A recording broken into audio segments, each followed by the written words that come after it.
Hi, I'm Hallie, and I want to welcome you to the Odd Life Podcast. That's spelled AWED, which stands for Awake, Well, and Empowered.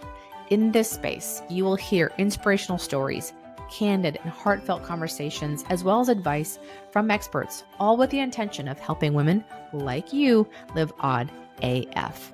Because I believe the more of us that live awake, well, and empowered, the better this world will be. So thank you for being here and welcome to your odd life.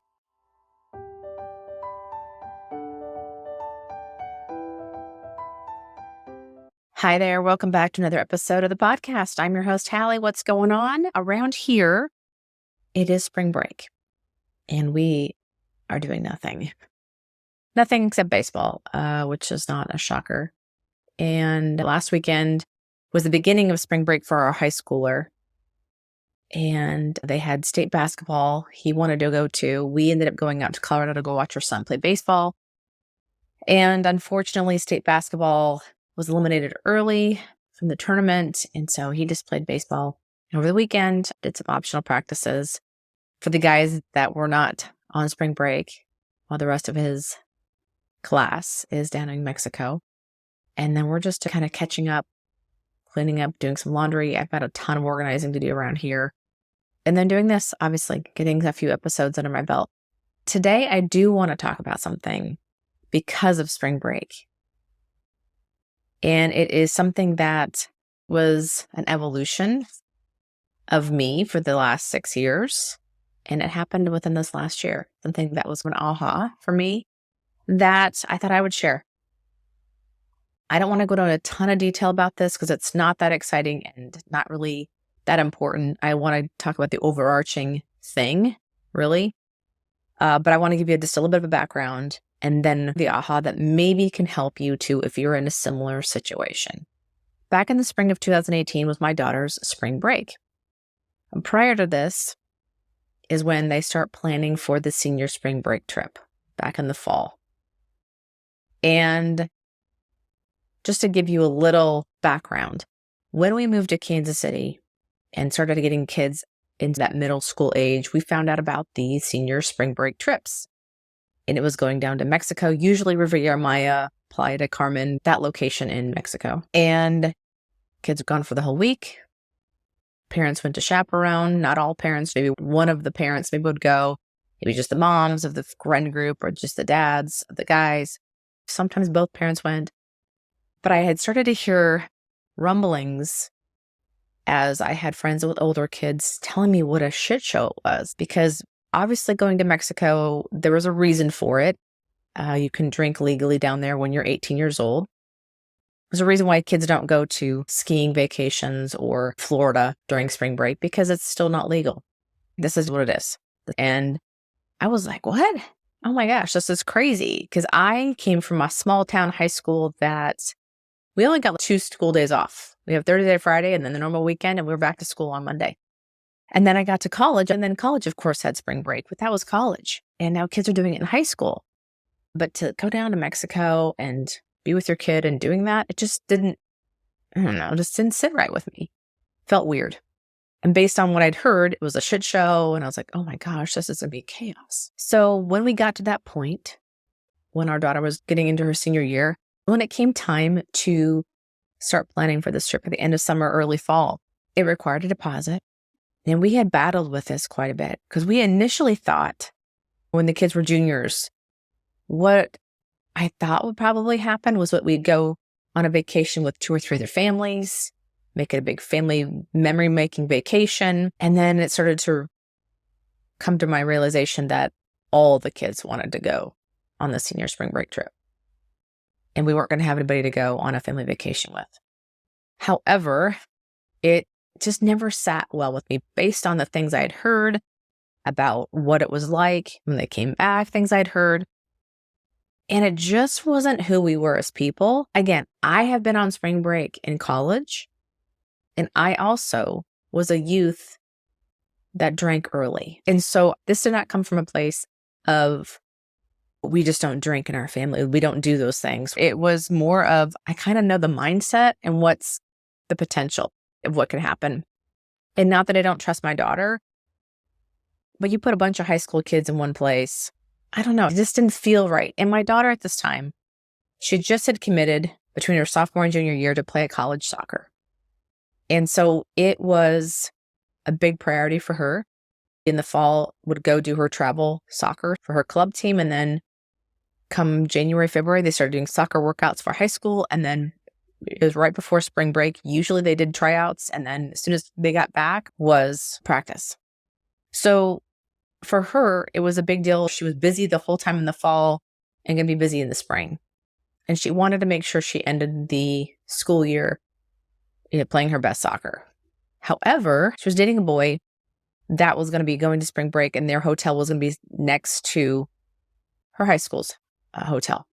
And that was really the only reason why we were thinking about saying yes, because those were some of her great friends. His friends were great friends of hers. She hung out a lot with them because he was going to go on to play sports in college as well. So they both tended to have a little of the same activity outside of school. They'd go socialize, and then they would come home, or they'd go hang out together because they didn't want to jeopardize their post-high school athletic career. So we put a deposit down on the space for us to go on this trip.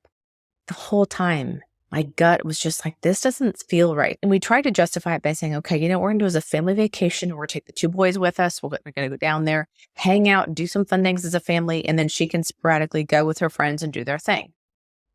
Kind of dip in and dip out when she wanted to. We'd be there as a family to do some stuff, make our last memories as a family for spring break. And when we started looking at the hotel, it's an all-inclusive hotel. And there was a weird age range that we were going to have too many adults per room.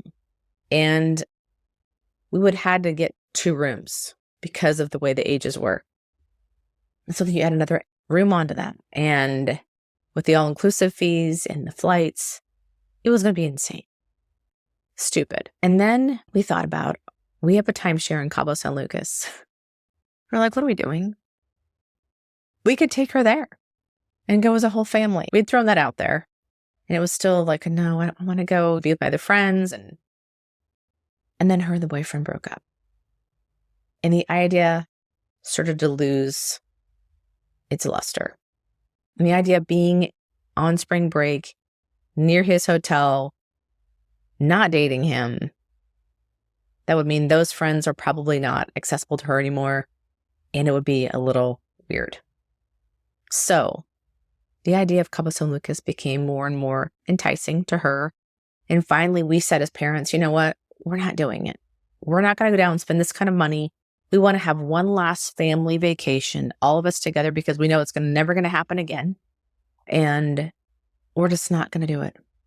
And she ended up being okay with it because God love this girl, but she really values our time as a family, and she understood that. So she went along with it.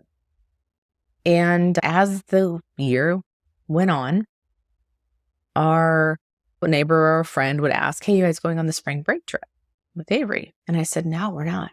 We're not doing it. We want to go on a family vacation instead. And that other thing just doesn't really kind of fit with our family and what we want to do. And like, oh my gosh, that's so great to hear. I'm dreading that because I really don't want to do that with my kiddo. And it's so refreshing to hear somebody else is not doing it. And I heard it multiple times. And being a writer and a blogger, I thought, well, you know what? Maybe this is a helpful blog. Maybe this is like, hey, you know what? We decided not to do this thing that everybody else seems to do. And it's okay to buck the system and not go. And guess what? Your child will survive. We made the best memories. We went deep sea fishing. We went and saw whales. The kids just hung out together. It was so fun. It was so fun. And in that moment, when I wrote this blog, that blog post stirred up a bunch of stuff with people back home. And it was looked at as I was being judgy and that we were better than because we chose not to take our daughter down to Mexico. They were not good parents because of doing that. I was better. That's how it was perceived. So to skip ahead, there was a lot of turmoil, a lot of heartache. Friendships were lost. My daughter was excluded from some stuff initially because of what I wrote. which was kind of crazy because she actually supported me. She's like, Mom, what you wrote was fine. I had no issues with it. So it was interesting. So anyway, skip ahead.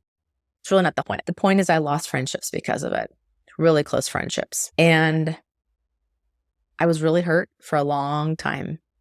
I felt disappointed, but also regretful because I started to doubt myself of what I wrote and wish I just wouldn't have done it. If anything, just wrote it later, gaining some time and distance and perspective, and wrote it not in the moment. Sometimes in the moment, it's a little too fresh. And if I would have written it down the road, probably would have been received differently or not even cared about at that point in time. But I have to think about, maybe there's a reason I wrote it at that time, that the universe had a bigger play in. So for 5 years, I have struggled with this part of my life because the things I had said hurt people, regardless of the intention behind the words. My intention didn't really matter. It was how it was going to be received is what mattered. And if I could take that back, I would have. And I lost time with these people that I thought I was going to be friends with forever. We were going to grow older together. Our kids were going to be friends forever, all this stuff. And all of a sudden, I was on the outside of the circle. And my husband, too, my kids as well. It affected my whole family. And I've carried around this hurt for a really long time and wonder what life would be like if I hadn't wrote that. And I've seen these people around, and we've since been amicable and have talked a little bit about it with one of the friends, but it was never enough to actually completely repair in a way that I was back in that circle again. And I accepted that. It is what it is. And something happened this last year where one of the friends in that group reached out to me, asking me a question about a procedure I had done and wanted some feedback. And in our conversation, this incident came back up. And through some things that she had said, I had a major epiphany. I realized that I was grieving friendships that weren't what I thought they were. I viewed them in a certain way, but yet they viewed me in a certain way. And I realized that the relationships were not what I thought they were from the very beginning. And without getting into a ton of detail about all of it, because it really doesn't matter. But in that conversation I was having with her over the phone, I started crying. And it wasn't because I was sad about this coming back up again. I realized that I was sad because the aha hit me, that I was grieving, and I had been grieving about these relationships, these friendships that were no longer, and they weren't even what I thought they were. So I had been sad about something that was false. Because what she had said to me indicated basically that it was a trust issue. They didn't trust me. And it really tied to my integrity. And my thought was, regardless if there's forgiveness that had happened in that situation, I was never going to be the friend they wanted.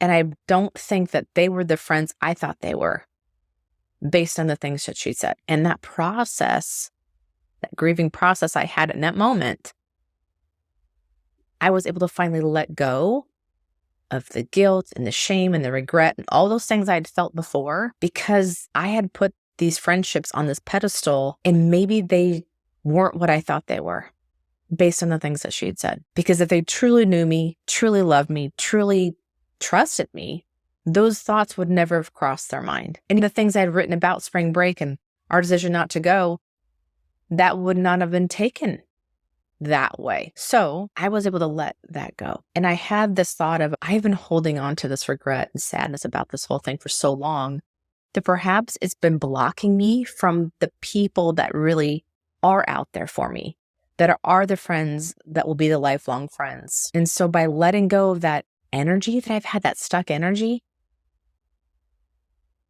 that I feel like I am probably now open to receive what's actually meant for me. And to go back to that thought when I said that maybe the universe had a bigger play in this, is that perhaps I wrote that to bring all this to light.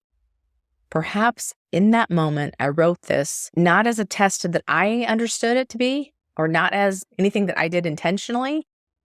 Perhaps it was the universe showing me, hey, what you think you have, you don't. And you need to let these things go so that the people that you need to have in your life are going to come your way. And maybe this is a lesson you need to learn about friendship. So in this last year, I've been able to let go of this negative energy I've had around, honestly, spring break. It comes up every year, and I have this icky, triggering feeling that comes up about this time frame and what happened, 6 years ago. And it's this feeling that comes up every time. It's a year ago, 2 years ago, 3 years ago, 4 years ago at this time. And this aha I've had has allowed me to release all of those feelings. Sure, I'm still sad that I hurt people in what I'd written, if that was how they took it. And never my intention. But like I mentioned earlier, my intention really doesn't matter if it's not received in the way I intended. And maybe I would have written it differently if I would have had a little time and distance away from the situation. But I was thinking about people behind me, like the people that had younger kids when I wrote that. It was never about divulging what was happening within my own friend group and the people that my kids are going to school with right now. It was never about that, but it doesn't matter. It's how it was received. So I am sad and regretful about people feeling hurt. But I'm not sad anymore about those lost friendships because they weren't for me. Based on this latest conversation, I understood it was a light bulb that went on. It's like, oh, wait, I was never that friend for them. Because if they could think about me in that way, or that I was capable of something like that, then we weren't that great of friends, clearly. So that letting go has been so freeing for me. I've had more peace now inside because of it. And the reason I'm sharing this with you is because I know I've seen this from people in my life, is whether it's a relationship breakup, maybe a family dispute, trouble in your marriage, your own friendship issues, that sometimes we hang on so freaking tight to what we think we want and what's meant for us. And when we find out something like I did, the truth behind it, that we can finally let it go and realize it's a lesson in our life. We are meant to learn that lesson and let it go and use that information to make us better. That, okay, that thing that I was so upset about, that was here to teach me something. And that thing was still important. And in the moment, I still felt the way I felt about it and about those people. However, I know differently now. I'm able to see things differently. I'm able to put it in perspective, and I'm able to let it all go. That provided me some life lessons. That provided me an opportunity to understand myself better, other people better. But now I'm going to let this go because it's no longer mine to really worry about anymore. And by letting that go, whether it's a relationship, friendships, family situation, whatever that is, we can then allow the good stuff that is meant for us to come into our lives. Because when we hang on to stuff, it's like a stuck energy.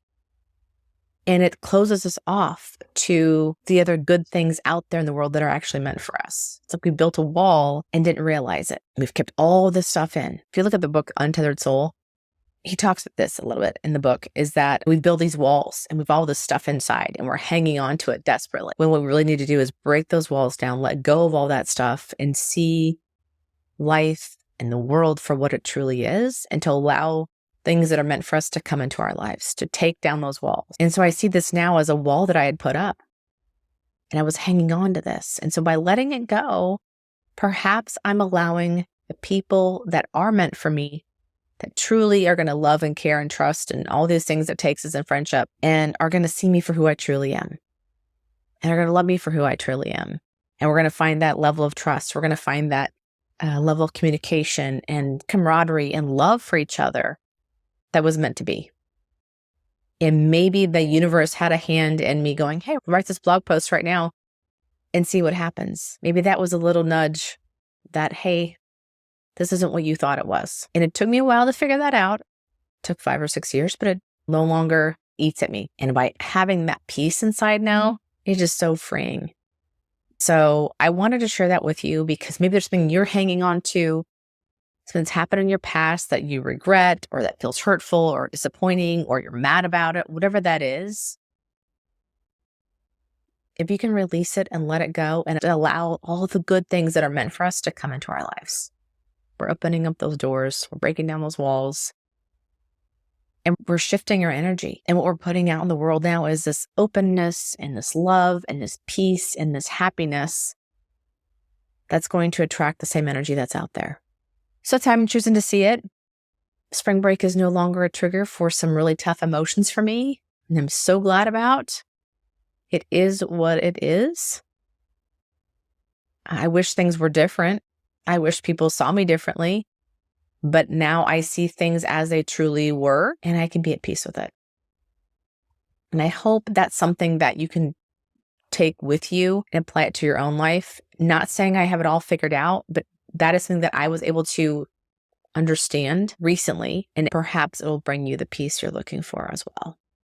Maybe those things weren't meant for us, and now you're open to what actually is. And I think that changes everything. Hope that helps. It's helped me a ton. Speaking of friendships, I want you to tune into a very special podcast. My friend Nina Badson has a podcast called Dear Nina, Conversations About Friendships, and she covers the gamut about friendships. She's had authors on, she's had women that are experts on the whole friendship topic, and she has some great opinions of her own, obviously, about friendships and how to cultivate great relationships and how to get over tough situations. And so she's got pretty much a conversation for everything you've ever dealt with. The latest one was talking about negative friendship patterns, breaking unhealthy cycles with Christy Tate.